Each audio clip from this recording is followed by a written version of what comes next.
We dance as the city roars. Tune in loud, turn up some more. Cincinnati show, it's time to play. Sports with strawberry ice today. 5:30 sharp, don't be late. CTV, the sports awaits. Strawberry ice, he's on the mic, energy, it's pure delight. Every touchdown, every goal.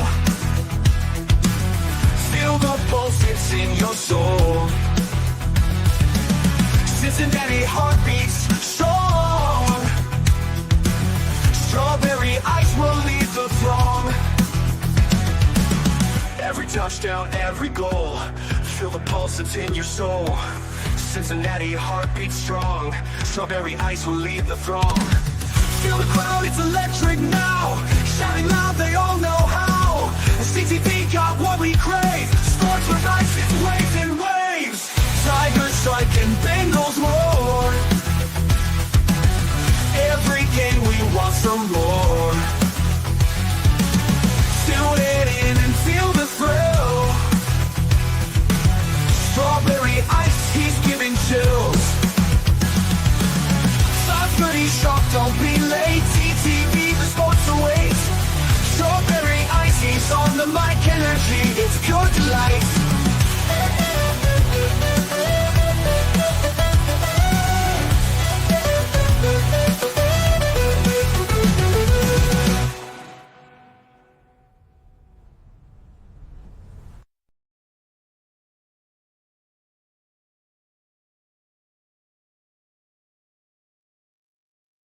Hey guys, what's going on? Welcome to the show. This is Sports Strawberry Ice. I'm your host, the Iceman, Jeff Trunapole. We are live down here at Newport on the levee right before Bengals now on Fox 19. Their guest tonight is Evan McPherson. You see, I'm wearing his jersey. I got the right jersey on. And Ryan Rico, the punter. We're having special teams night here. So come on down. The crowd is, well, there's not that many people here yet right now. But, come on down and enjoy the show. Make sure you're down here for Bengals now. My coach for the evening, it is none other than my boy Neil. What's going on, Neil? What's going on, Jeff? How are you guys? Good, man. Good. So we got a question in the chat. Vanguard one though is McPherson hurt. Yes, he is on the injured list, and he has a, like stranger here says, a hurt groin. So they signed another kicker today. I was just told his name, and I can't remember what his name was. York. There you go. So yes, we have a new kicker on the Cincinnati Bengals. But Neil, you got back from signing day for the University of Cincinnati. How'd that go today? Yeah, so overall it was a pretty busy day for the University of Cincinnati. Obviously, they're still waiting on one official announcement, but he has been signed to Cincinnati. He makes his announcement tonight at 6 p.m. So overall, 19 commits in the class of 2025 for Cincinnati. But it was an interesting day, to say the least. You lose your highest rated recruit in this 2025 class after Jamari Deloach. He commits from Cincinnati and goes to Virginia Tech. So that was interesting this afternoon. All that played out, but overall, still a good day for Cincinnati. You get 19 guys to come in the high school ranks. Scott Satterfield alluded to it when we asked him. Transfer portal opens next week, and they're going to hit the ground running. They're gonna have to. This is where we talked about in the show last weekend, last night. The 5-game losing streak, not going bowling. I think it's really hurt the recruiting process right now. So we're kind of behind the 8 ball a little bit there. Now, if he would have won and would have won a bowl game, would have had a good, momentum going into the offseason. Right now, I think we're seeing that with the recruits flipping, with going to different schools. Is that what your take is on? Or is there other reasons you think that these guys have flipped on us? There's definitely other reasons why these guys have flipped. It's called NIL, and that drink more Cincy Light, people. Drink more Cincy Light. You need help with NIL.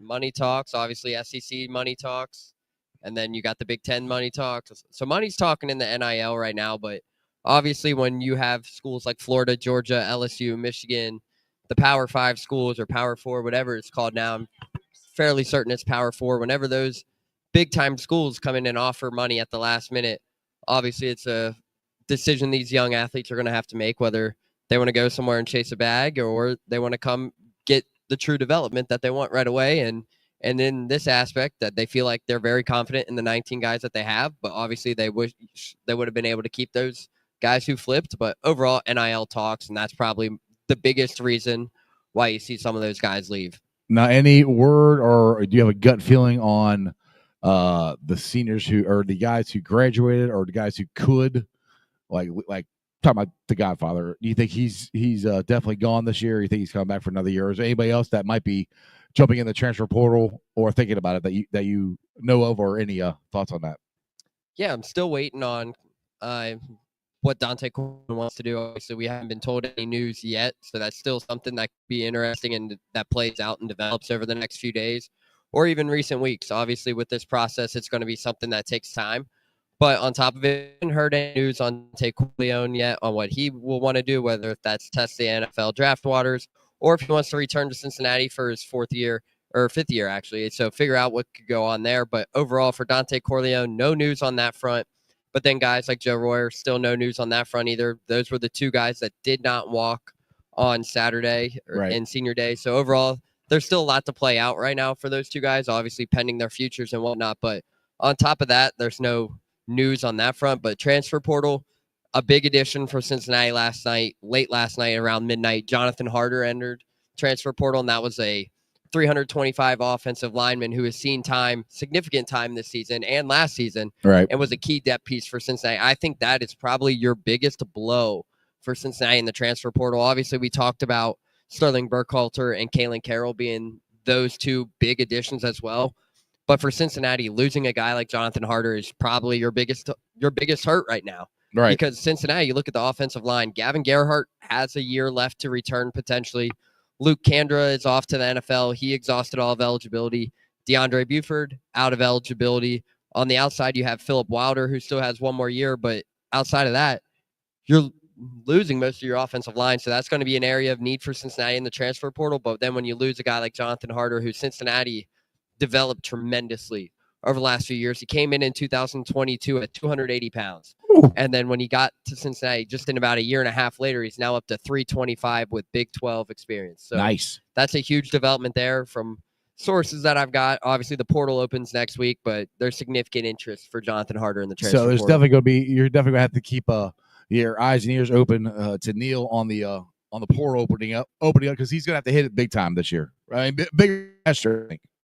Yeah, no, most certainly. I think everybody knows coming, but I wouldn't say it's more as what it was last year after the mass exodus and whatnot. They got rid of most of the guys who were probably quote unquote problems. Well, I guess I'm saying that because they don't have any like big time recruits coming in. Yeah, there's no 4-stars outside of Tim Griffin coming in this class. They've only had one 4-star over the last 2 years, and that's Daniel James, who will probably find time. If it was to be early estimate, he might find more time next year. Obviously, being a true freshman, didn't find action this year, but take the red shirt. Obviously, taking the red shirt and football is not a bad thing because, I mean, look what it did for Dante Corleone.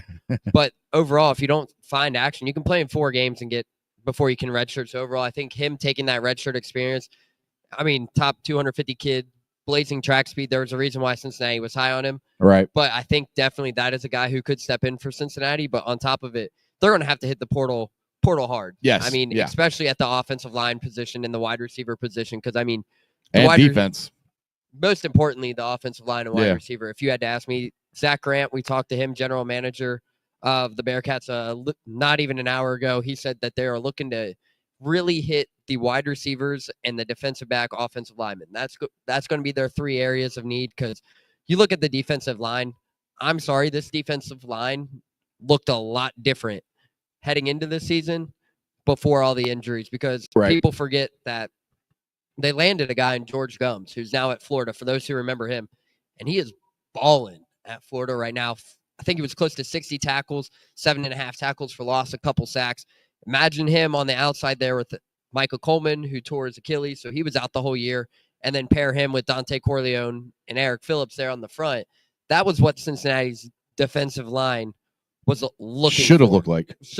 Right. But then Michael Coleman goes down in July with the Achilles. Dante Corleone has the health scare. And I mean, fully, I think he's just now getting fully back to conditioning for it. And then on top of it, Eric Phillips had his best season of it, but then the guys behind him were inexperienced guys younger freshmen who just didn't have that playing time this far. Right. So a couple questions here. Yes, Maddie. As far as we what money is showing up. So yeah, come on down to Newport Levee. And Michael said we're cutting in and out. Well, that is probably either your internet connection or the internet connection here because we got full bars here. So yeah, I was about to say I think we sound pretty good down here. Yeah. So once and I know it's going through on the internet. So sometimes just the internet either here or you're connected. There's nothing I can do about that. So with all this being said, we had a good time last night at Moorline Lager House. Unfortunately, we watched the Bearcats, in my opinion, talking about basketball here, played like they did last Wednesday when me and Joe went. And I kept saying they play like this against a good team, they're going to lose. And that's what happened last night. Their defense wasn't where it should be. At the end of the game, to me, they got desperate and ran away from their offense. And everybody tried to play hero ball and try to score. And obviously that never works. No. I think the biggest thing for last night, too, was we saw it right off the gate. The first media break was, 12 minutes? Usually it's 16, 12, 8, 4, and then you go from there. Those are your media stoppages. But the first dead ball break, and this one was at under 12 minutes in that one. So then, obviously your rotations get messed up. Mm-hmm. So that kind of probably threw Wes Miller for a little bit of jump because knowing Villanova liked to slow things down, they played somewhat fast. Well, that was the thing. The first half, I thought the Bearcats dictated the pace. Second half, Villanova, they slowed it down, and the Bearcats could not get that back. I'll tell you what the difference maker was that corner three that Seamas Lukosh just missed. Seamas just not shooting well in general missed. Did not help. If Seamas Lukosh hits that three in the corner when you were down 18 to 14, if he hits that three, cuts the deficit to 1, I think it might switch momentum a little bit. But unfortunately, he misses the three. They come down, they get a bucket, and then Villanova hits the dagger three right before halftime. Once that dagger three came, I think that's when everyone kind of looked and was like, okay, we're in trouble. Because that was a three that shifted momentum completely. And then it was a 9-point lead at halftime. And pretty much, I mean, they got close to within like 7, I think is as close as they got. But they got as close as 4 in the second half. Oh, they got it to 4, and then. But as soon as they would get close, Villanova would start hitting shots again and take off again. It wasn't Villanova. It was Eric Dixon. That was flat out. Well, did he have 25 points again? He had 32. All right, so that was because they put a stat up last night. I can't remember how many games it was, or how many consecutive games. 25-point scores. He's had 25 in every game. Yeah, that's ridiculous. And he's with some big time college scorers. And I mean, on top of it too, for Eric Dixon, like everybody knew. I mean, you held him for 1 of 4 to start the game for 3. They were just not. They weren't missing. He's hitting some tough contested shots, and then next thing you know, he comes down and he hits 2 in a row, and that's when you're like, oh. That's what I was telling you last night. This could be one of those stupid games that shouldn't lose, where Villanova played. I don't even think Villanova played out of their mind. Villanova played their best game of the season. Yeah, they did not miss shots. And this has happened, I don't know, for my lifetime of being a Bearcat fan. They run into these teams that for some reason that night they decide, oh, we're going to put the ball in the hoop, and they can't miss. You look down at the Villanova stats last night. Eric Dixon went 31 and 10, I believe, on some crazy 12 for like 25 shooting or whatnot. Close to 50% field goal shooting, but the difference maker was the play of Jameer Brickets. Yeah, finished with 12 points and 9 assists. I mean, you look down, 9 assists, 0 turnovers. That's hard to beat. If you get that kind of play from your point guard, you're not going to lose many games. 0 turnovers. I mean, that to me, that's the biggest stat right there. Yeah, that was definitely the biggest stat. And I mean, Cincinnati, I think they were just outplayed all the way around. But I mean, on top of it, the rotations were cut short a little bit last night. I know Jeff and I talked about it off the air. No C.J. Frederick in this one. No Rayvon Griffith in this one. But overall, I think the rotations that Wes Miller was kind of anticipating got kind of jumbled up with how the game was playing out with the 8-minute stretches, the 6-minute stretches, all that kind of aspect before media break. What was, I didn't get to see Wes's comments or anything after the game. Was he as upset as he was last Wednesday, or was he a little more subdued? He was a little more subdued. He kind of just gave credit to Villanova and the job that Kyle Neptune done. He thought Villanova did a lot of stuff they didn't see on tape, which arguably so. I mean, like making every damn shot they threw up. Yeah, they were shooting 60% in the first half. Ridiculous. So I mean, and then on top of it, Villanova just did a great job at taking away Seamas Lukosh, defending the 3. But on top of it, Cincinnati went just 10 for 29 in the second half. And I mean, outside of the final stretch there, they couldn't buy a basket. Lukosh finished with double-digit scoring, but he had one of his worst shooting nights of the season. And on top of it, Cincinnati got no production from the bigs on the offensive end in a game where you thought after what was it, the second possession, the missed floater, Aziz Bandego comes back with the big putback slam. That was what you thought could have been the turning point for Aziz to find that offensive game. But unfortunately, it didn't play out that way. I think he only finished with those 2 points. Well, we talked about this last night, and I kind of said this when Dan Skillings is healthy, but the guys who have to consistently score, because you need guys you can count on. Seamoss is one of those guys. Jizzle James is one of those guys. We talked about this could be a Jizzle James game where he takes over when Dan Skillings. To me, those three guys have got to consistently score, because that was a problem I think last year. Is once it happened last night. Once you needed a bucket, we just had no one to go to. We had no one to go to. Seamoss was off. Jizzle tried. But he was missing shots. That's where this team is still struggled, I think. And hopefully, before we get into Big 12 play, we'll figure it out. Like, who's that go-to guy? I mean, the last time I remember the Bearcats really having a go-to guy was Steve Logan. I mean, you could give him the ball, and it didn't matter. Everybody in the gym knew he was going to shoot it. He'd shoot it. Most time, he wouldn't make it every time, but most time he'd make it. We still don't have that guy, and to me, it's got to come out of one of those three, I think. Yeah, and obviously with Dan Skillings out from injury, it does Cincinnati on the scoring aspect and the rebounding aspect. But overall, I'll be talking to Wes Miller tomorrow in his media availability. Hopefully get an update on Dan Skillings. Obviously, he got cleared for the contact and stuff, so we'll have a more definitive answer on what he will be able to do and maybe what a timeline will be, because I know I'm certainly going to ask that. But on top of it, there's still a lot of things to take away. And if you ask me, Cincinnati needed that loss on the road. Yeah. No, I don't. You needed that loss. I last night, like, I don't think it's a bad loss because it is at Villanova, but then in name only, because then you really think about it, Villanova is unranked and they're not that good this year. But I agree with you. You see, this team has been blowing people out. They got to realize you can't just roll the basketballs out there and beat everybody, especially here. I mean, they're getting into the harder part of their schedule. I mean, they got Howard this next Saturday. Howard on Sunday, Dayton or Xavier next week, Dayton the following week. So you have 3 games over the next 2 weeks, with 2 of them being top 25. Yeah, and then your Big 12, and you're gone with the Big 12 starts. And that's no joke at all. So I don't think it was a bad loss. I do one thing. I'm curious because you said this last night. I think it was off the air. You think when the Bearcats lose, they're going to drop out of the top 20. I'm like, I don't know. You're probably right. I just don't know if they dropped that. I could see them dropping.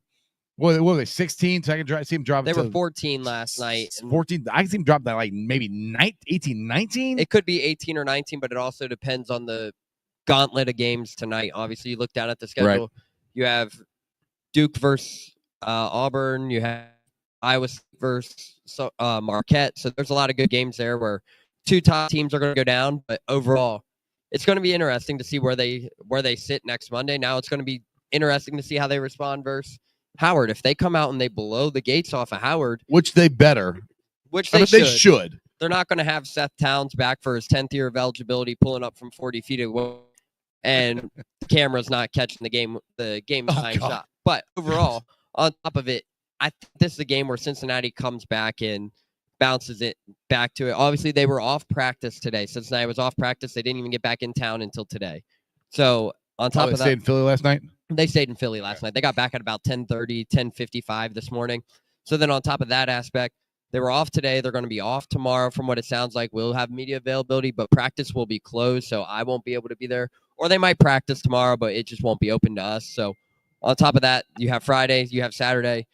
Get ready before Howard. And if it's safe to say, Wes Miller was infuriated after the Nichols and the Morehead State game in NKU. Good luck in practice, boys. It's going to be interesting to see how they respond. Yeah, exactly. After that one last night. Now, one thing you brought up the Howard Bros from last year, and I understand that they were students or whatever. I don't think they were students, but make sure you have a camera.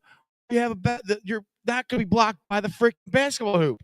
That drove me nuts. I mean, I know you guys all remember this. They're shooting shots, and then the camera goes this way, and you can't see anything because the backboard's in the way. And like, I don't understand that. for those who are listening on this, me, Alex, and JT said this on our pod the other night. We are looking for those announcers to come on our show Yeah. before the game on Sunday. So if anybody of you guys remember their names or who they are, hit my DMs on Twitter because we got to get them on the show. Yeah, you hit Neil up, and then you'll get him come on my show too. Yeah, we'll get them come on here. I'm sure they'll need that publicity and all that stuff. Because they were funny. I did like them, but the camera angles just drove me nuts. Like, couldn't watch the game. You could definitely tell it was a student ran production. I know, but on top of it, you got to you got to put the camera underneath the basketball hoop. You can't put it behind it and shoot through it. They set them up for failure. You don't have X-ray vision on your camera. It was just it was so hard to watch. I'm like, oh, we scored. Okay. Well, then cool. The best part was that game featured a buzzer beater to go to overtime that they didn't even catch on the camera. And then on top of it, that play was #1 on SportsCenter. So when they highlighted it on SportsCenter, the only thing you see is an empty student section over there, and they didn't even get it. And then you see everybody celebrating. That's and the funny thing is, did they find? They thought they found Edgerrin James, but it wasn't even him. Yeah, that was the game where they thought they found Edgerrin James too, and it indeed was not Edgerrin It was not James. They did that at the Big 12 tournament too. They put the guy who I'll give him credit because the guy that they put on the screen was a part of Edgerrin James's family. Right.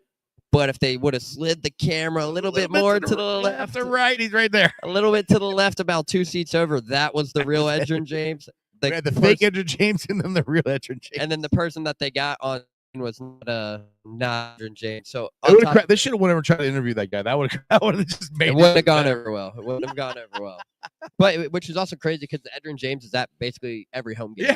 Yeah. So if you really want to see the real Edgerrin James, just go to a UC home basketball game, essentially. Exactly. So when are you going to try to interview Edgerrin? Have you gotten a chance to do that yet? We actually tried to reach out to him through his agent for the Bearcat Blitz show, but we didn't get anything back. So, Edgerrin, I know you're watching my show. First of all, come on my show and then go on Neil's. We appreciate it. See, we'll work together here. You know, we'll talk all kind of stuff. Sure, we'll have a good time on there, Edgerrin, too. Exactly. So again, come on down. We are the pre-show before Bengals now on Fox 19. We're down here in Newport on the levee. You got Evan McPherson, Shooter, Money Mac, all kinds of nicknames. He'll be down here. Ryan Rico, the Bengals punter, will be here. And looks like they're going to have a Papa Shots competition here. And I know I need to redeem myself. I know Joe Danneman has beaten me not once but twice in Papa Shot. And I want the smoke in Papa Shot. I'm very, very disappointed in myself that I cannot beat this man. So whenever Joe gets here, maybe afterwards. For those wondering, when I covered the college football playoff down in Dallas, I finished 3rd out of every media member in Papa Shot contest. Woo! So I want the smoke in Papa Shot. If anybody wants it, I want a challenge. So I got a question. Do we know if ask the Fox 19 guys over there? Do we know if Joe is showing up in overalls and sleeveless? Do we know if that's is a sore subject? Yeah, what'd he say? Oh, I'm gonna give him some crap about that if he doesn't do it because that was the bet. So we don't know what the bet was. I'll let you tell it. You do a better job telling than I do, Neil. Go for it. Joe Danneman, was it Joe or was it Jeremy? I think it was Jeremy. I thought it was Jeremy, but one of the two made a bet with Cam Taylor-Britt after week 1. After Cam Taylor-Britt, obviously game day fits are a big thing in the NFL. Cam Taylor-Britt rolled in with some Bengals calls and made a deal with Jeremy and said if he records a pick six at all this season, that they would have to do the live show down here on Newport on the Levee in the overalls. Yeah. And then it happened on Sunday versus Pittsburgh. Yeah, I'm waiting with bated breath. I'm just keep looking to see if he's going to walk in here. I seriously doubt he's actually going to do it, but we will definitely remind him of that. And that's I think that'd be a good question when they ask me anything question, which is just Joe. Weren't you supposed to wear overalls? Here? Yeah, what happened here, man? Choir Minds 1-0. You're supposed to wear sleeveless shirt and or no shirt and overalls and do the show. But I wouldn't even made the bet because nobody wants to see me in that. It was a risky bet. It definitely was definitely a risky bet. That's for sure. It was a risky bet. I don't know. I'm not a gambling man in that aspect, so I wouldn't have put that on myself. No, not at all. Not at all. All right. So, with that being said, we got the Howard game. Let's talk about the Xavier game here because that's the one. for me, if and I said this last night after the Villanova game, I said if they play like this, they're going to get beat by Xavier. Yep. I mean, if they play like they played last night, they're going to get beat by a lot of teams in the Big 12. I so badly want to beat Xavier. I'm so sick and tired of this. And I didn't even realize this till Joe said this, that we've never won At Cintas. in Cintas in 20 years. Yeah, but guess what? That game's not at Cintas this year. I thought it was. Nope. It's Where's at it at? Fifth Third. Oh. Well, It's never at Fifth mind. Third, so they got to wait another year to get that win I'll at have to wait till Cintas. next year. But the game's at Fifth Third. And for students that are listening to this or Bearcats fans, do not let the folks from Norwood in. Pack the stands in red and black. That's all I have to say. But on top of it, it's last time this game happened at Cincinnati, Xavier blew a 20-point lead on some miraculous, crazy kind of metrics from David DeJulius in the final seconds of this. Mm-hmm. Game should have went to overtime. It ended on some Dew Hickory foul. That was the charge. Bolshevik. And they called it the other way. But I think this year Cincinnati gets it done. But you're going to have to play a lot better than what you played there. But the biggest thing for Cincinnati in this one versus Xavier this year, you defend the three ball because you know Ryan Conwell's going to get his. And work on your switches. That's been one of the biggest problems in the last two games is they're not switching smooth enough. But I think the key for Cincinnati is play big. Play big. You need big. They're bigger than Xavier. Yeah, they're bigger than Xavier in size-wise. Play big boy ball. But also with Xavier, you got John Hughley, who's going to be struggling to run up and down the court because he's a completely different player than what he was a year ago. He was a big-time player at Oklahoma last season. He's been at Pitt. He's been at Oklahoma. He's now at Xavier. Third school in 3 different years. Mm-hmm. Crazy. That's what the transfer portal alludes to. But Xavier completely changed his body. Yeah. This was a true, I wouldn't say a true 5, but due to his size and his frame at Oklahoma and Pitt, that's what they used him as. He lost about 60 pounds in the offseason with Xavier. They completely reformed his body, but he has not lived up to the expectations yet, and the conditioning is not there. So if they can get up and they can push the tempo versus Xavier, and they can play inside Arrington Page, Aziz Bandego, or you go inside Dylan Mitchell, whatever it might be there, that's going to be huge for Cincinnati. But you cannot let Ryan Conwell shoot the 3 ball. That's what hurt him in the NIT run because Ryan Conwell was at USF before going to Indiana State and then back to Xavier. So they're very familiar with Ryan Conwell. Was the biggest transfer portal addition for Xavier. Do not let him shoot the 3-point ball. If you let him shoot that and he gets 2 or 3 of those to fall, it could be a long night. I mean, the thing is, like, talent. It's like I said last night. Talent-wise, they should win. Like last night, talent-wise, they should have beat Xavier. Talent-wise, they should win Villanova. too. But I will say it right now, we are 10 days ahead of crosstown shootout. I'll make my prediction right now. Jizzle James going for 14+ versus Xavier. And the reason I say that is he is going to blow by Davion McKnight. I think Jizzle James' speed to get downhill, younger player, a bigger point guard. Jizzle James is going to be an impact player in that game, but Davion McKnight has been around college basketball now for 6 years. Versus a guy who's in his second year in Hungary. I think this is the matchup that Jizzle James takes over. So 10 days out, I'm saying Jizzle James finishes with 14 or more at Xavier. Now, when you bring that up, this is goes back to what I was saying, that we need a consistent score, one we can count on. And to me, out of the 3 guys I mentioned, it's either Jizzle or it's CMOS. Jizzle to me is the easiest one to take that over because he always has the ball, and it's not only him scoring, but it's also putting his team in the right position. Like last night, toward the end, they got desperate and they try to play hero ball. That to me is where a veteran guy, which Jizzle is as veteran as you're going to get in college basketball right now, as a second-year player. Most guys, you're 1 and done, 2 and done. If you say 3 years, well, if you're going to go to the NBA, I mean, I know we've had COVID years and all that stuff. But if you're a really good player and you're a superstar on a team, you're only here for 1 or 2 years. Last night was one of those games where he should have taken over, going, all right, let's slow down and run our offense. And that did not happen last night. That's where I hope that's a teaching moment for Jizzle and Day because they're the point guards. Well, Cincinnati's offense is let's push the tempo. So true, but slowed down, kind of. Well, I put it this way: I don't mean slow down. I mean get them in the offense because there was too many. Slow down's the wrong word. There was too many one-on-one stuff. Too many guys. Too many one-on-one. Yes, that's where you got to go. Hey, guys, we need to run the offense how it's meant to be run, and especially when you're down, it's not the time to go and I'm gonna go take the ball and I'm gonna score. That's not the way this team is built to win. That's where I think Jizzle needs to take control of the situation and say, look, we got to run our offense. Yeah, and on top of it, too, and I mean, in that aspect, too, Connor Hickman didn't have his best of night, but obviously rolled an ankle there on Saturday or last week versus Alabama State. So on top of that, could still play a factor, obviously be a little sore and tender. But on top of it, things just did not fall Cincinnati's way last night. And I mean, that's one of those unfortunate things. Obviously. But that's the thing, though, is that you're going to have games where things don't fall your way. You gotta find a way to do it, and that's what I didn't like last night. They reverted back to what they did last year. What they did last year, and now last year they just kept chucking up threes. It would drive me insane. They didn't do that last night. They had too many guys taking a one-on-one trying to take the game over themselves who don't have games to do that, or that's not the way. That's not what they're brought in here to do. Chisel James, not necessarily is brought in here to take over a game, but to run the game and get it to everybody in the right position. And that's what I think he and Day failed at last night. And that's where I think if this team's going to go anywhere, that has to be fixed, because you're going to have games where it doesn't go right.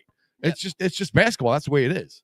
Yeah, and especially when you get into the Big 12 too. I mean, the Big 12 is guard centric. So on top of it, I think it was a game, like Ron mentioned in the chat there, I think it was a game that they needed to kind of experience early. Obviously, everyone was hoping for the 11-0 throughout conference slate. I mean, I even predicted 10-1 in the non-conference slate.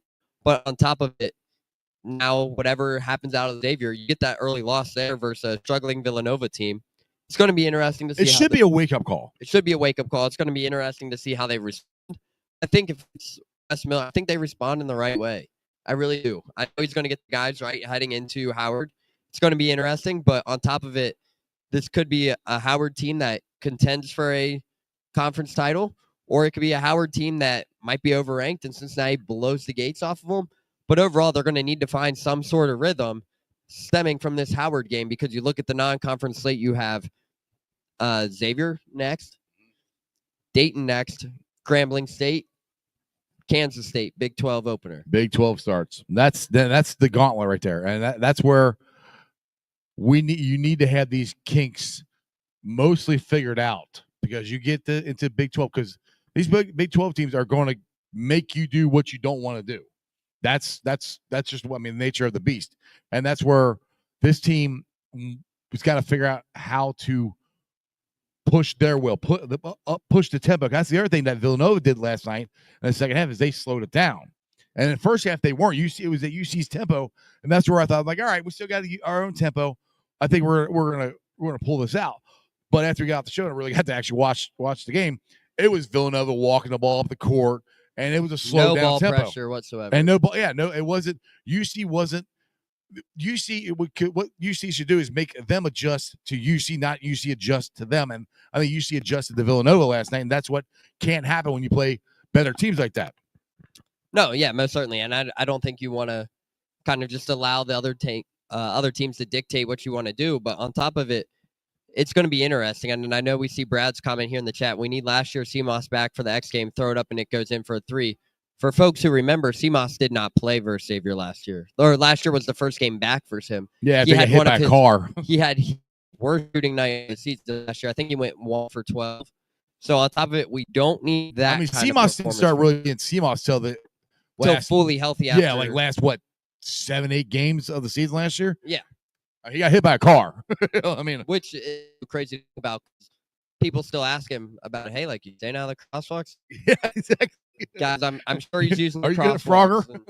I'm sure he's using the crosswalks and crossing the street carefully, or he's having someone take him to and from the arena. So it's on top of that. But I think it was a loss that they needed. It's going to be interesting to see how they respond. But on top of it, they now see plenty of things that they have to work on, especially out of Howard. You get a whole week to prepare for Xavier. You get a whole week to prepare for Dayton. You get Grambling State in the middle of the week. You get then a whole week off, prepare for Kansas State, and you're back into it. And that's what's good about the way this schedule is set up. You got Villanova, then you got Howard. So you got you had Alabama State before that, where they lost, or they almost lost. They won that one. Then you had Villanova, they lost that one. So like I said, you got a couple of days, then you got another. I don't want to say cupcake, but not a juggernaut team. It's kind of ramps them up to the Big 12, because once you get to the Big 12, there is no day off. There is no day off like you mentioned, there is no bye weeks for 10 weeks once Big 12 play comes. So overall, once that time comes, you're like, okay, here we go.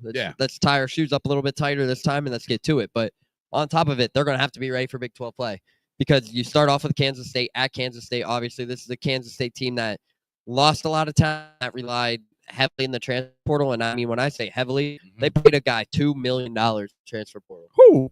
Coleman Hawkins. Wow. And Coleman Hawkins came out of Illinois and he made it clear that he was going to hit the portal and he wanted give me my money. Yeah, he said, give me my money. He said 1.75 is what it sounded like. And then Kansas State and gave him 2. He took visits to Kansas State all over the place, ended up at Kansas State. But then you look at the first 4 games for Cincinnati, Kansas State, Arizona, Baylor, and then there's one more in there. That's crazy, Kansas dude. on top of it. So that's still crazy to me. College students are getting that much money. Stupid crazy. I mean, more power to them. Stupid I mean, I've been, an advocate for NILs. I just think it's get to the point where they've got to. I don't want to say put a salary cap on this thing, but they got to figure out something because. Well, the rules going to change here soon once they make this House Rules Committee comes out. Football scholarship's going to go to 105. They're going to have a salary cap. It's going to come sooner rather than later. They need it. They need it. But on top of it, I mean, I can tell you 2 guys in college basketball right now. Coleman Hawkins got $1.75 to $2 million in NIL. Then you shifted over to Kansas. AJ Storrs got 1.2 coming out of Wisconsin. So, I mean, it's going to be interesting. NIL is a dangerous game out there. And money talks, too. Money talks, too. Because I can tell you right now, only way I'm going to Kansas, where I'm trying to think of where the university, Allen Fieldhouse, wherever Kansas's university is at, just drew a blank for me on the top of my head for a second. I don't know why. I would need $1.2 million to go hang out there for a semester. Talk about Kansas State or Kansas? Kansas. Yeah. Because there's nothing to do out there. In Kansas City at you all. Look to your left, it's corn. Look to your right, it's corn. And it's flat and cold. You have the Power and Light District, and that's about it. In downtown, that's about it. Which that is pretty cool. I got to go to that a couple years ago when we went to the AFC Championship game. Yeah, but it's one of those places. It's literally the banks, but a little bit more confined. Well, it's a way to use it, but it's not as good as the banks. No, it's not as good as the banks. And my dad wants to get players transfer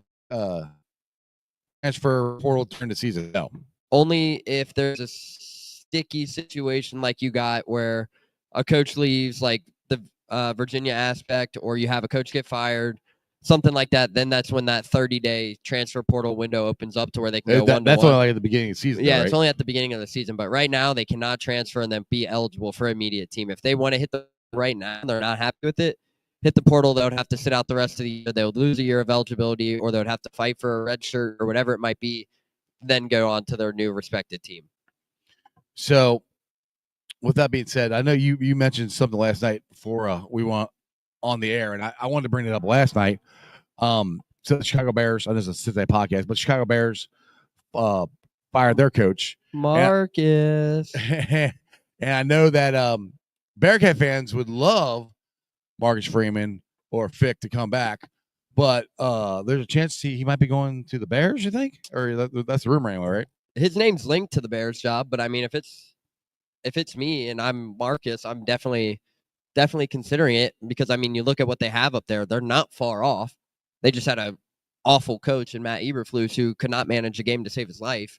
And I mean, Caleb just as much at fault in that aspect as well. So on top of it, look down, I think it could be a good opportunity for Marcus, but obviously it's going to take a lot to kind of poach him from Notre Dame. I mean, you look at Notre Dame's got some money, so he's not going to be lacking of money. Not even the money aspect for Marcus; it's the loyalty, the relationship. Honestly, he went from defense coordinator, like he was defense coordinator 1 year, 2 years Notre Dame, to the head coach. That's a pretty big. No, 1 jump. year at Notre Dame, then head coach after Brian Kelly. Yeah, exactly. 1 year. Okay, yeah, 1 year at Notre Dame, then the head coach. That's a pretty fast jump right there. And you saw I don't know if you remember the reaction he got, Jeff, too. Yeah. When they made him the coach, he walked in, was like, they removed the interim title, and you saw the reaction. Yeah, they were excited. I mean, I was around Marcus for 2 years at UC, and I mean, that was just about every reaction from every guy in the UC locker room too. When I wish he wouldn't have left it. He could have replaced Fick for us here. I don't know. I think Marcus knew if there was an opportunity that opened up in Notre Dame came calling. It's Notre Dame, it was going to go, but you can't. It's like when Bearcat fans get And mad on about. top of it, too, nobody knew Fickle was leaving until maybe I still can't believe he left for Wisconsin. To be honest, until like a week or so ahead of it when he canceled a meeting and then took a flight out to Wisconsin Madison. with Amy. Yep, Yeah. that was when it was kind of there, and that's when the rumblings started coming out. It was like, okay, he's looking, it could happen. So then it happened. So in your expert opinion, why did Fickle? I always wanted to know this question. Why did he leave then? I mean, I know if we hadn't probably gone to the playoffs that year, he probably would have went, to Notre Dame or somewhere else. Had been the year to go, but he didn't go because of the playoffs. But why then? I mean, what and why Wisconsin? I don't really have an answer for why when, but on top of it, I mean, you wish he would have stayed throughout the whole season, get them guys through the bowl game, and then kind of things out. But everybody knows how college coaching works, essentially, because it's like, okay, well, I mean, because the thing is, like, Wisconsin, like, we're about to go into the Big 12. He had it rolling. He had it set up. I'll tell you why Wisconsin, though, because look at the Big 12 or Big 10 at that aspect. Ohio State, Michigan, same side of the bracket. True. Wisconsin's on the other side. They thought, quote unquote, it could have been an easy route to a Big 10 championship. They thought if he did well there, something Ohio State. I could do the devil's advocate. So you go to the Big 12, you only have to deal with Texas and Oklahoma for 1 year, and then who's your big school there to beat in the Big 12? You take the first year at the Big 12 and wait till Texas Oklahoma leaves. That's what I said this year. There is no dominant team in the Big 12. That's where he could have established that we're the big dogs, and he could have done that here in Cincinnati. That's why, unless they paid him that much more money, he got significant more money, and on top of it, his assistants got more money too at Wisconsin. That's probably the biggest reason. But on top of it, I mean, you know how the coaching landscape goes. It's kind of one of those things where it's like, oh, if this opportunity comes, I'm going to listen to it. But me personally, I think it was the kind of played out. He would obviously play against Ohio State, alma mater, where he was an interim coach. Then on top of it, if you go at Wisconsin, you get that matchup into a Big 12 or a Big 10 championship versus Wisconsin, Ohio State, and he does the unthinkable and he beats Ohio State, gets himself into a playoff, whatever it might have been. It could have been a different landscape. I mean, the thing is, like, the way things have worked out for Ryan Day at Ohio State, where he can't beat Michigan. If Fick had a better year the last 2 years, I think there'd be more Ohio State fans calling for him to come to be the coach. Realistically, there's not much far off from where Fick was at now to where the Bearcats are at now. No, there's not. They had a better year one, but on top of it, year two, both teams finished 5-7, missed a bowl game. Then on top of it, for those who follow recruiting, obviously today's National Signing Day, transfer portals opened up. Wisconsin has lost 5 of their last 6 top commits out of the 2023 recruiting class. Wow. So last year's recruiting class, they bring them in. They've lost 6 of their top 7 guys, 5 or 6 of their top guys. On top of it, 2 of them were Cincinnati natives, Braden Moore, and then there was another Cincinnati native. So on top of it, they lost a lot of people. There's interviews coming out, exit interviews with guys entering the portal. There's guys reaching out, publishing stories about what led to them leaving. There's a downfall heading up there in Wisconsin right now, and it could get tricky, especially on year 3. Like, it's safe to say if things don't go in the right direction, Fickle could potentially maybe even be on a hot seat up there in Wisconsin too. And that's where I go back to. He had it rolling here. I mean, he had it. His recruiting class was doing good. You're going to the Big 12. All the momentum is in your favor. Why leave? I just go back to. I just don't understand why leave. Why go to Wisconsin? Was Wisconsin that much more? I just don't. It just doesn't make any sense to me. I think definitely money talks in that situation. Yeah, sure. But it wasn't like he's lacking of money. I mean, he had a damn basketball court in his backyard that had UC paint all over. He was making pretty good money. I mean, I get that, but I'm just kind of like, to me, it's like when you have, especially college football, he had it set up here.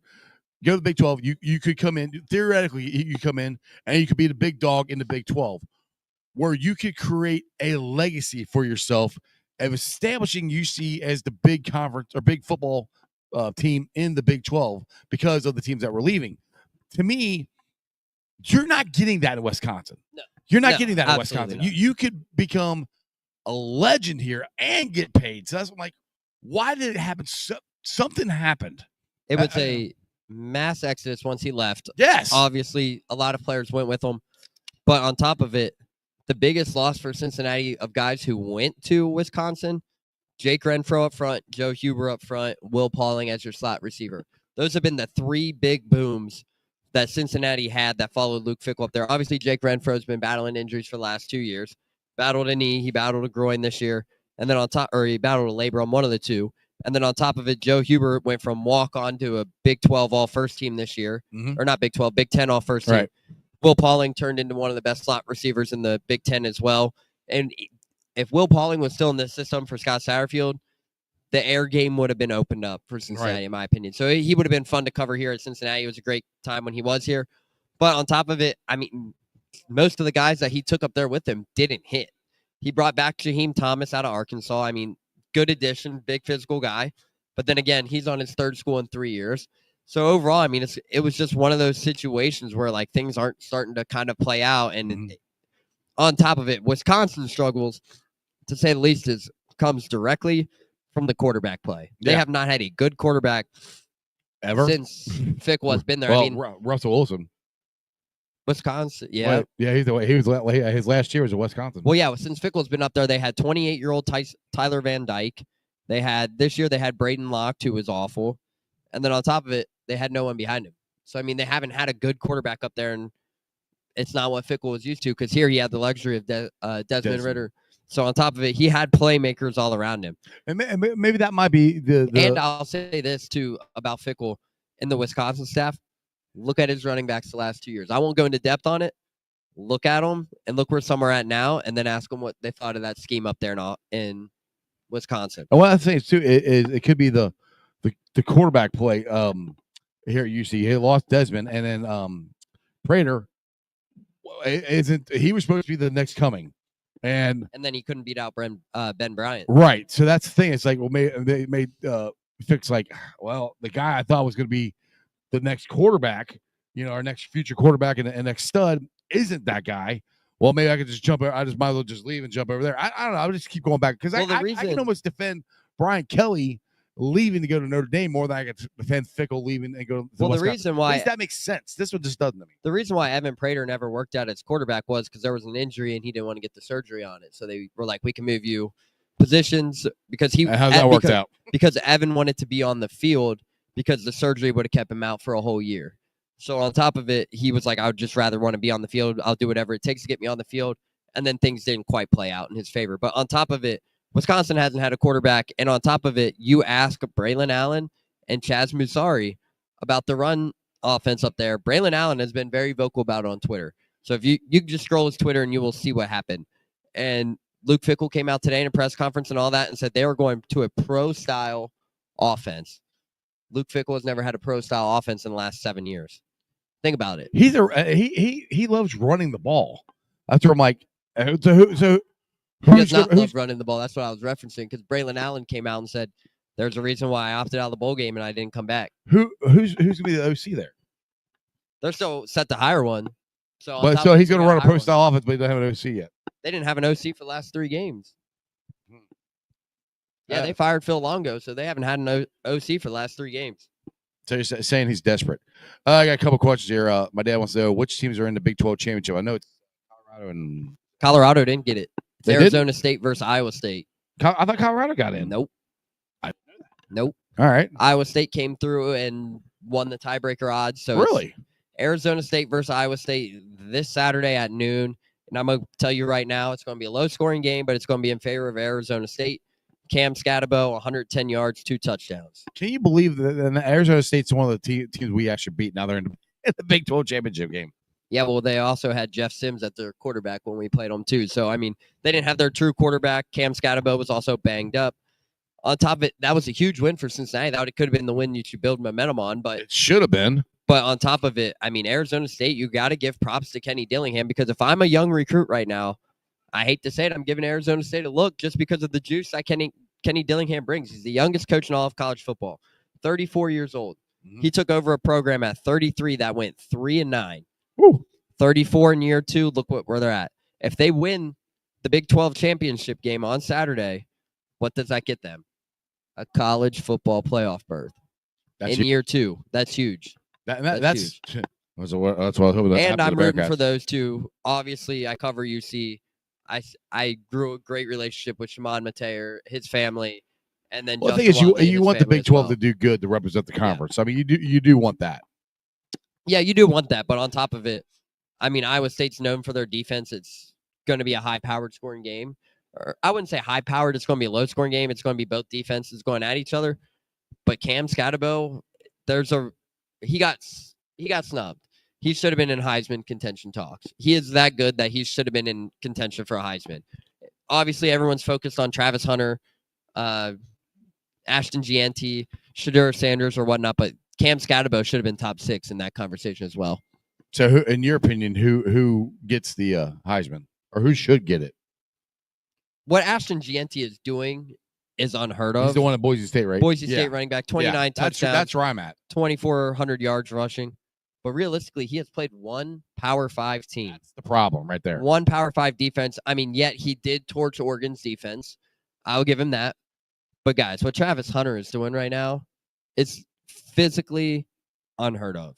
I mean, well, not really. I mean, Woodson did it 20 years ago. Yeah, but Deion Sanders did it as well. But then on top of it, guy had 3 touchdowns and an interception last week. Yeah. And I mean, on top of it, you got people forget if Travis Hunter don't get hurt last year, there's a chance that Travis Hunter wins that award last year because of how good he was. But instead, he took that nasty hit in the Colorado State game. Mm-hmm. That could have been deemed a cheap shot, obviously. Well, it could have been. That was completely lacerated his kidney. Was out 5 weeks. So if you get Travis Hunter back there, I think he's in contention for that last year if he doesn't get hurt. But on top of it, there's a clear reason why Travis Hunter is your betting odds favorite right now. And I've been saying it from a while. I said at the beginning of the season that Travis I think he's going to get it. I think the kid from Boise State deserves it because of just what he's doing. But I mean, it's kind of hard to go against Travis Hunter. Now, my question is, because he said he goes to the NFL, he wants to do the same thing. He's going to be a DB, a cornerback. I see it happening in the DB.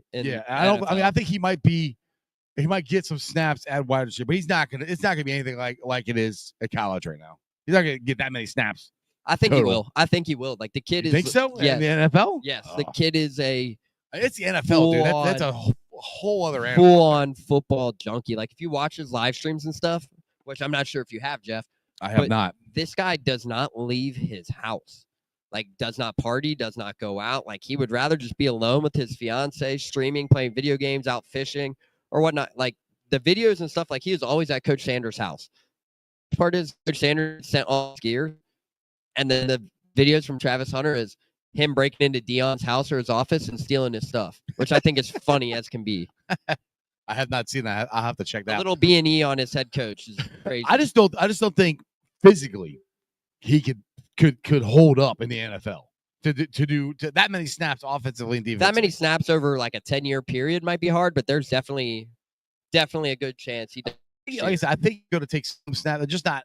And maybe I'm wrong. I mean, we'll have to see. I mean, Deion is the only one. I mean, he played 145 snaps versus UC. Yeah, I know. That's ridiculous. That's a lot of snaps. You're talking about taking that many in the NFL. That's crazy. But realistically thinking, like he's only had the one injury throughout 21 years of being alive. He's only had the one injury, and that was the lacerated kidney that came on an absolute gut-wrenching shot on the sideline. Yeah, I don't know. Like I said, we'll find out here. The NFL is a different beast. I mean, you're literally going from playing with boys to men. I mean, there's not going to be any Appalachian State on your schedule here. I mean, even if you play a crappy defense like the Bengals right now, you're going to get hit. Travis Hunter could go out there and put 200 on the Bengals right now. Probably. I hate to say that. And I even said it heading into the season when I saw Colorado was on the schedule for UC. I said, oh, I don't like this matchup because this is going to be a matchup where Travis Hunter will go for 150 and 2 touchdowns. And what happened, folks? It was 150 and 2 touchdowns and just about everything we expected. All right, so wrap the show up here. Talk a little Bengals here. Now, I want to ask you a question. About this because me and Cap got this conversation on Monday's show. The defense is awful. It hasn't been good, but to me, I think it can be fixed good enough. I don't think it can be completely fixed in offseason, but I think it can be fixed good enough for the Bengals to compete next year. To me, if you got to fix the safety room, you get a couple pass rusher plus an interior guy there. Secondary, I would like to draft a cornerback, but I'm not as down on the cornerbacks as much as everybody else because Dax Hill was rated as one of our best DBs. DJ Turner was coming around. He was playing great. I think Newton's played pretty good here. Cam Taylor-Brett. I still believe in Cam. I think next year he's going to have a bounce back year. You get it where you actually can put consistent pressure on the quarterback.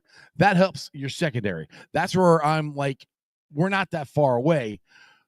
And we don't need a top 5 defense. We get a middle of the road, top 10, top 12 defense. You I just think we're need right an back to average defense with Joe Burrow. And I think you can get that in one offseason with a draft and free agents. Here's what I would do if I was Mike Brown. I cut Geno Stone. I cut Sheldon Rankins. I cut Sam Hubbard. On top of it, I go out and I draft or I hit the free agency big. Now, I'm not saying you go full rebuild in the secondary. Obviously, you got to trust your younger guys. You got to get the safety room. The safety room, you definitely need it, but Geno Stone was not the answer unless something drastically changes over the next 4 weeks. But on top of it, Jordan Battle needs to start. You got to continue to get him reps. You got to find ways to continue to get Josh Newton reps. Obviously, DJ Turner will be healthy next year. DJ Ivy will be healthy next year. Dax Hill will be healthy next year. Overall, that secondary room is going to get healthy. And the funny thing is, Justin said the defense is historically bad. Well, the defense was historically bad Marvin Lewis's last year, and within 2 years they got it fixed. So, but again, I think they can fix it good enough. But we didn't have Joe Burrow then. I think you can fix it good enough to where we can win. They have to get Trey Hendrickson some help. Yes. If you don't get another guy that can get pressure outside of Trey Hendrickson, I'm requesting a trade. Yeah, I'm requesting a trade. You have to, and they have to extend Trey and get him help. And I mean, another pass rusher, a DN, and get somebody on the inside who, like I said this when he left, I said, you can't replace DJ Reader, but you have to have somebody who does something close. Now, the thing is, like when we had a Super Bowl run, we had DJ, Lario, and BJ Hill. Keep BJ Hill, but to me, you still got to replace DJ, and you still got to find somebody to replace Lario. We haven't done that yet. No, we haven't. And that's the thing, because teams are getting 5-6 yards of carry on this defense. So on top of it, you got to find somebody who can get you pressure alongside Trey Hendrickson, because the other side of the line sucks. Like, there's no pressure coming there. The numbers, analytics all line up for it. But on top of it, let's be realistic, Jeff. The season ends. Sam Hubbard hits free agency. He's going to probably be needing hamstring surgery based off what reports in earlier. He heard it bad. Yeah, he came out and said it was a grade 3 tear. Yeah, he did that in training camp. Fighting over. If he did that in training camp, that is a 6 to 8 month recovery timeline in itself. So on top of that, you have that aspect. He's probably going to be out for training camp, pending how long this surgery goes and how rehab, whatever it might be, or if that is an option at the end of the season. No one knows that. But on top of it, there's so much uncertainty on that defense that it's going to be interesting to see how does Mike Brown really kind of come in there and be like, okay, this is what we got to do here this offseason. They need to have a plan. That's the thing, is like they need to make sure they have a plan. Now, Dustin here, Mike have a plan. Well, Duke Tobin has a plan. Dustin here says, Jeff, the problem is I don't think it's a pass rusher in free agency. Class is great. All them dudes are locked up. Well, according to Dale, who is a draft guy, there's some pass rushers that you can get in this draft. And we are going, they'd say we're going to draft high. So we have a very chance of getting somebody there. And this thing is, you got to hit it. They can't miss. I mean, they hit in the draft this past year.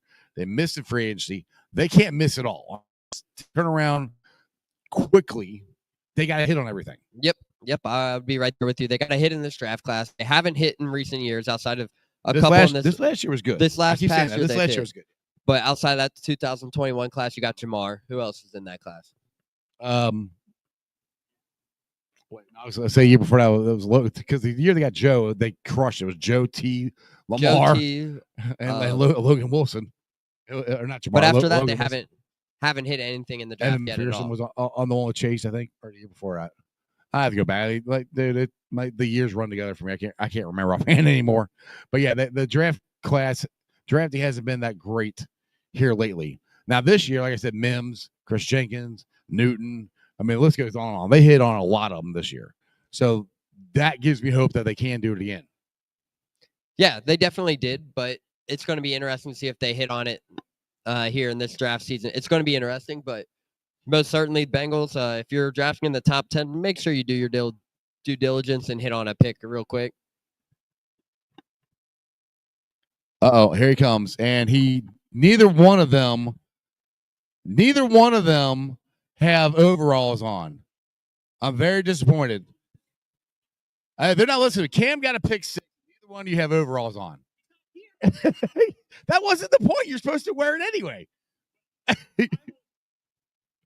Yeah, come on a second here. Let's hear Jeremy. You come up here. Let's hear the explanation here of why we're not doing the overalls. Okay, so can I I'm in the live stream here. Okay, let me you're pop it right here. Okay, so wasted no time putting Joe on the spot. Exactly, Jeff. around the spot. Susie walks in. Point number one to make. Yeah. Okay. What you got? When this came up, point number one was if it happened that week or the week after. Okay, then I would do it. So there was a timetable on this. Okay. Was that an actual stipulation? Correct. Yes, it was. But I went along with the gag over the year just to keep the gag going, not thinking it was going to happen. Now, the other part of the gag was that he was going to be here to be part of it and bring them with him. But Cam has decided to focus on football. Right. And not come to the show. So here we are. And you got out of it. Good on him. I will do it. Yeah. If anybody shows up with overalls, they Cam wore to whatever game that was. I heard it. Bring overalls down here for Joe to put on. I'll be happy to put on the Bengals overalls. I'm gonna ask Cam in the locker room for the overalls. Do it. Yeah, I'm gonna see what he says. I'll wear it. Okay. Yeah, I'm not afraid. Now I will walk back the shirtless part. It's December. If it was summertime, absolutely. Yeah, it's a little cold out it's there. December. But we're inside though. They got even though we're all wearing jackets. Yeah, that wasn't supposed to be part of the thought process here. How are you, Iceman? Good. How are you guys? How's the show going? Good, man. We're just sitting here talking, having some fun, waiting on. I got the right jersey on. I got perfect. on. I'm excited about this. Right? Yeah. Having Evan McPherson and Ryan Rico, and good on Evan because the news came out today. Yeah, that I heard. He's likely not going to kick the rest of the year. He could be back in Week 18. We'll see that. But for him to honor his commitment and still come tonight, I think is a big deal. And I'm looking forward to getting to learn more about Ryan Rico. He's been a revelation for this team. Absolutely. In a season that looks going to be labeled as disappointing and a lost season, considering the expectations. They found their punter. They found their punter. For the future. I mean, this guy has changed some moments in some games to learn more about him, too. And I'm looking forward to it tonight. You know what's crazy is there was a point on Sunday, I was on the field, where I was wondering if punters were needed in the NFL anymore. Yeah. The Steelers didn't need their punter until early fourth quarter. The Bengals, because of turnovers and good offense, also didn't need Ryan Rico much on Sunday. It's crazy how many games this year we haven't seen a punter have that much of an impact when the Bengals are playing a playoff team, essentially. But watching Ryan Rico punt has been unbelievable. I mean, some of the ones he's made where you talk about he's literally flipped the field. Now, moving forward, if we can fix some of this stuff when we get back to where we were, he's going to be a weapon. Sure. And then that's the thing, too, is like you start looking at all the holes the Bengals have to fill going forward. He is one box you can check that says that was a hole that was filled this year. Now, are they going to be able to fix every hole on defense in one offseason? I don't think so. But we all understand. Do you think they have to fix them all because they don't need to have a top that's it. 5 defense? They have an adequate defense. Yes, but let's say this. At least stop them at least twice. Yeah, but let's understand what the expectation is. Yeah. I think they can fix it enough next year to be back in the playoff conversation. Yes. But when you have Joe Burrow and we anticipate Jamar Chase to re-sign here in Cincinnati, when you have those two guys, you anticipate that to be a Super Bowl team. Exactly. And so I still think they probably need 2 off seasons to get the defense to the point where you can win a Super Bowl. But certainly if you add a piece here, add a piece there, draft better defensively, you can get this team back to the point where you're playing in the playoffs next year. And anytime you get in the tournament, you have Joe Burrow and Jamar Chase. And even this year, right? Mm-hmm. I think if you pumped the Bills, the Chiefs, the Ravens, the Steelers, full of truth serum, and ask them who's the one team you would not want to play in January, they say, I don't want to play Joe Burrow. I haven't seen the Hard Knocks episode yet. I haven't yet. But I keep hearing people saying that Mike Tomlin and the way he talked about Joe Burrow and the plan they had to have for him was significant. And it's a bit of respect to the Bengals and to Joe Burrow going forward, that what teams look at when they see the Bengals is a dangerous football team because of him and what he has at wide receiver. I will say, because I watched it last night, it is, I think, from a Bengals fan perspective, incredibly cool to hear Mike Tomlin talk about Joe Burrow the way that he does, talk about Jamar Chase the way that he does, calling him, Joe Burrow, one of the baddest dudes in the NFL right now, and the way Jamar Chase is playing. It's not just a head coach at a press conference speaking glowingly about the opponent. How often do we hear that, right? This is a guy in team meetings making sure his team is aware of what Joe Burrow can do, of what Jamar Chase can do. It's really cool insight into just how, to Joe's point, how terrified teams are of Joe Burrow and Jamar Chase this season, what they are, who they are. Understanding the defense has been terrible this season for the Bengals. It's a tough pill to swallow, but these guys aren't going anywhere. No. The Bengals are going to pay Jamar Chase, right? So all things being equal, we've seen when this defense is just at the average level what this team can be, who they are. I don't think it's a far cry to get back to just average, a little below average, and then you're right there with a 10, 11, 12-win season with this offense, I think. But to Joe's point, it's going to take time. You can see a path for how this gets corrected a little bit. Yeah, I mean, you have Joe Burrow and Jamar Chase, in my opinion, the best quarterback wide receiver combination in football. I mean, they are the best. I mean, if they were, let's say, if they flipped it, they're 8-4. Burrow, I think, is leading the conversation for MVP. That's how good of a season he's having, and Jamar might be right behind him in that. If you flip the season, it's a winning season. And I'm curious too, because look, one of the talking points the final 5 weeks of the season will be about T. Higgins, about Jamar Chase, and business decisions, right, that these guys have to make. And I think Jamar is going to be an interesting one because we understand T's situation.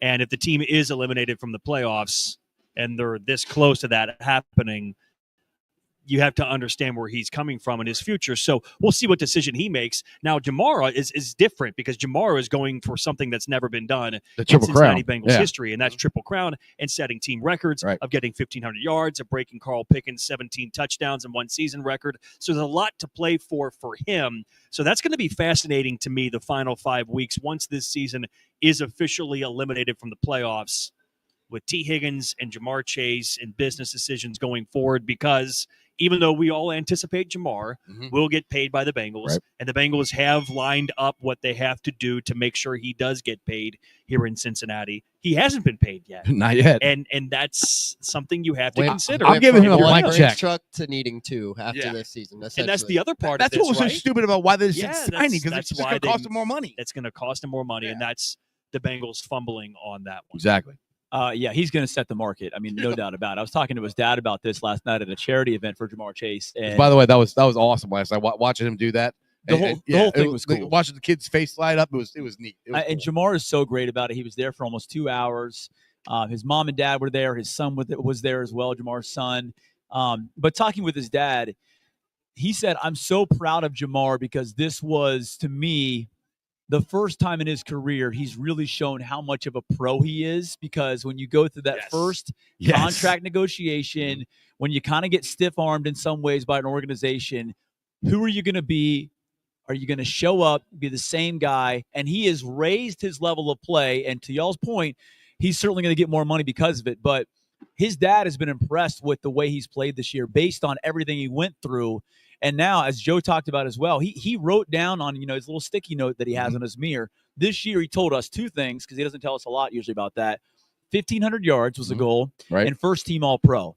I think he's about a lock for both right now. And getting to Carl Pickens' record, he's got 13 touchdowns right now, I believe. So all those things are in play for him, and a season where he's trying to make money still. Yeah, exactly. And if it shows like I said, the professionalism because of the offseason, the way the season is going. I mean, that bodes well for when I'm going to speak into existence when the Bengals get this fixed and we get back to where we're at. These guys are going to be ready to go, and it's going to be fun, but we'll see what happens with the offseason. I'll let you guys go. We got Fox 19 Bengals now coming on here here at Newport levee. So make sure you guys come on down. We got Ryan Rico and Evan McPherson. And I'm going to challenge this guy in a Papa Shot. I'm going to beat you today. Oh, it's on. Yeah. I'm going to beat you. Okay, so we chose Papa Shot because Ryan Rico was a high school basketball player. We're not going to make Evan do anything physical tonight. No. That's a bad look. I got a rematch. I got a rematch with you. You beat me twice. Bring it on. We'll extend it back here to the stage, and we'll shoot some bombs, man. We'll go full Steph Curry. Exactly. And see who has some distance. Exactly. Today. I'm on. All right. Sounds good. All right, guys. Thanks for coming on the show. Thank you. Again, we are down here live at Newport on the Levee.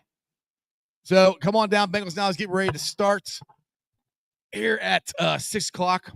Neil, you got any final words you want to say before we get you out of here and tell everyone where they can follow you? Yeah, so you guys can follow me over at cincinnati.rivals.com or the front office news. A lot of content up there today, obviously National Signing Day, so a lot of good stuff out there. Filming another episode of Bearcat Blitz with my co-host Russ Heltman in the morning tomorrow.